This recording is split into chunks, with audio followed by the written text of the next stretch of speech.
Il est parfois dit que les femmes ne sont pas valorisées ou pleinement prises en compte dans l'Église de Jésus-Christ des saints des derniers jours. Pourtant, cette impression ne reflète ni la doctrine, ni la réalité vécue par beaucoup de femmes fidèles qui servent, dirigent, enseignent et influencent profondément l'œuvre du Seigneur dans le monde entier. Dès les débuts de l'Église rétablie, les femmes ont occupé une place essentielle dans le plan divin.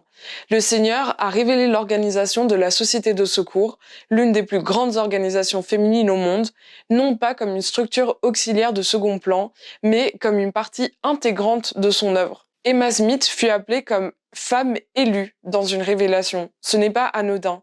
Les femmes dans l'Église exercent un pouvoir et une influence spirituelle réelle. Elles dirigent des organisations, reçoivent de l'inspiration, participent aux conseils de paroisse et de pieux, enseignent l'Évangile, accomplissent des ordonnances dans les temples et sont souvent les premières à transmettre la foi aux générations futures. Leur rôle n'est pas seulement précieux, il est irremplaçable. Cela dit, il serait malhonnête de nier que certaines femmes n'ont pas toujours été respectées comme elles le devraient. Il arrive qu'elles se retrouvent face à des attitudes paternalistes ou même à du machisme de la part d'hommes qui, malgré leur appel ou leur autorité dans l'Église, ne reflètent pas l'esprit du Christ. Les hommes dans l'Église ne sont pas parfaits. Certains ont encore beaucoup à apprendre sur l'écoute, l'humilité et le respect de la voix des femmes. Mais l'imperfection de certains individus ne doit pas être confondue avec l'intention du Seigneur. L'évangile de Jésus-Christ enseigne l'égalité, la dignité et la valeur éternelle de chaque âme. Le pouvoir de la prêtrise n'est pas réservé aux hommes.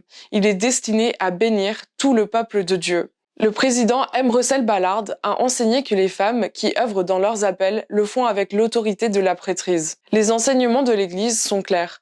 Les femmes ne doivent pas être en marge. Elles doivent être au cœur de l'œuvre du salut. Elles doivent être entendues, inspirées, appelées, soutenues et aimées du Seigneur. Et c'est à chacun d'entre nous de s'assurer qu'elles soient aussi honorées et respectées à leur place, ici et maintenant. Tout comme nous devons nous assurer que c'est le cas pour toutes les personnes avec qui on entre en contact. Et vous, qu'est-ce que vous en pensez à ce sujet? Dites-nous tout dans les commentaires. À plus!